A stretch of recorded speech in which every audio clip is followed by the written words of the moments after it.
Do you realize that the fact you're breathing right now is a miracle? December 2023, Manhattan, New York. A 32-year-old marketing manager named Michael Carter finished his presentation deck at 2:15 in the morning and headed home. As he walked toward the subway platform at Grand Central, his heart stopped. This is the story of the last voice memo he recorded on his phone 7 minutes before he died. Michael was your typical New Yorker, always hustling, always busy, always putting things off. For 3 months, his chest felt tight. Doctor's appointment? I've got that client pitch, maybe after the holidays. Shortness of breath walking up to his 5th-floor apartment? Gym membership? New Year's resolution. I'll start in January. His left arm went numb during meetings. Tests? I'm 32. I probably just slept on it wrong. That night, stepping out of his Midtown office, something felt different. A weight in his chest he couldn't ignore. He pulled out his iPhone and pressed record. Why? Was it gut instinct? Or did he somehow know? December 18th, 2:17 a.m. This is Michael Carter. If anyone's listening to this, Mom, Dad, I should have visited more. I'm sorry. I love you. Sarah, I'm sorry I kept saying we'd do that weekend trip to Vermont. I really wanted to go. 7 minutes. That's how long the brain can survive without oxygen. That's all the time we have. The subway security cameras captured everything. 2:17 a.m. and 23 seconds. Michael stops on the platform. He grabs his chest. 2:17 and 38 seconds. He collapses onto the cold concrete floor. And then, 7 minutes of miracles begin. 2:17 and 45 seconds. A Columbia student named Jessica Chen sees him fall and dials 911. 2:18 and 20 seconds. An off-duty nurse, Marcus Johnson, sprints from the other platform. 2:19 and 10 seconds. He starts chest compressions. 2:20 and 30 seconds. A subway worker, Carlos Rodriguez, brings the AED from the station office. They take turns. Push, push, push. 2:22. Paramedics rush down the stairs. 2:23 and 15 seconds. First shock from the AED. His body jerks. Nothing. 2:23 and 45 seconds. Second shock. 2:24 and 1 second. A heartbeat. Faint, but there. His heart starts beating again. Michael survived. But here's the part that changes everything. When he woke up in Mount Sinai Hospital, 7 people were standing around his bed. Not his family, not his co-workers. 7 complete strangers who refused to let him die that night. Jessica, the student, said, I learned CPR in high school, but I never thought I'd actually use it. When I saw you fall, my hands were shaking so bad, but I couldn't walk away. Marcus, the nurse, told him, I was heading home after a double shift, exhausted.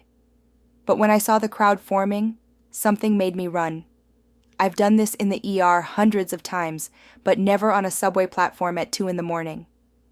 Carlos, the subway worker, had tears streaming down his face.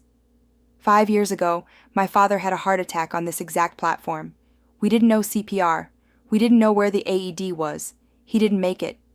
When I saw you, I thought, not again. Not on my watch. That's when Michael understood something profound. His survival wasn't random chance. It was built by human beings who made a choice.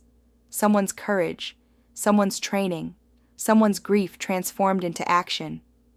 All of these moments converged into 7 minutes that gave him a second life. Now let me ask you something, and I want you to really think about it.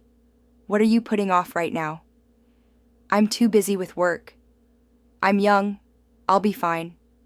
That pain, it's probably nothing. I'll deal with it after this project. After the holidays. After summer.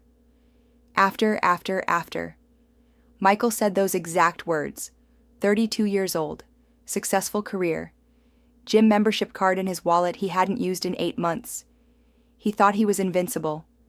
But here's what the data shows. Every year in the United States, 350,000 people suffer sudden cardiac arrest outside of hospitals. 350,000. The survival rate? 90% of them don't make it. But here's the thing. If someone starts CPR within the first 2 minutes, survival rates jump from 10% to 70%. That's a 7 times difference. 7 times. All because someone knew what to do and did it. After leaving the hospital, Michael didn't just change his life. He transformed it. He started a CPR training program at his company in Midtown. Over 200 employees have been certified now. Every other Saturday, he volunteers at Grand Central, the same station where he died, teaching commuters how to use an AED. And the most important thing? He finally scheduled that cardiology appointment.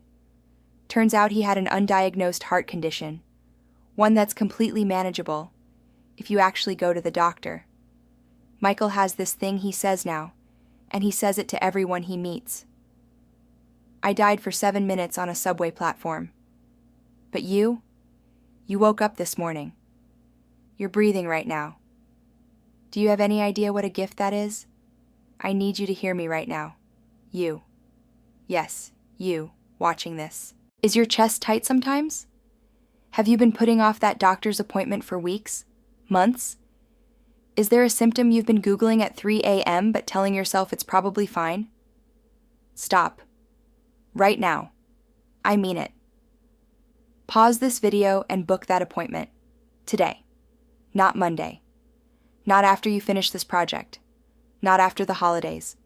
Today. And if you're healthy right now, learn CPR. Take a class. It takes 2 hours. 2 hours to learn a skill that could save someone 7 minutes. You could be the Jessica, the Marcus, the Carlos in someone else's story. Michael told me something that still gives me chills. My miracle didn't fall from the sky. It was built by strangers who decided that my life mattered more than their convenience, their fear, their exhaustion. The next miracle isn't waiting to happen. It's waiting for someone to create it. That someone could be you. Between breaths. In that tiny space between inhale and exhale. That's where all of life exists. One breath is never guaranteed. One heartbeat is never promised. They're not rights. They're miracles we've gotten so used to. We forgot to notice them. Michael still has that voice memo saved on his phone. He listens to it sometimes when he needs to remember. When he needs to feel grateful. When he needs to remember what almost was and what is. Every morning now, when he takes his first conscious breath of the day, he whispers the same 5 words. I'm still here. Thank you. Between breaths. That's where your life is happening. Right now. In this moment. Don't wait for a wake-up call. Because sometimes you don't get one.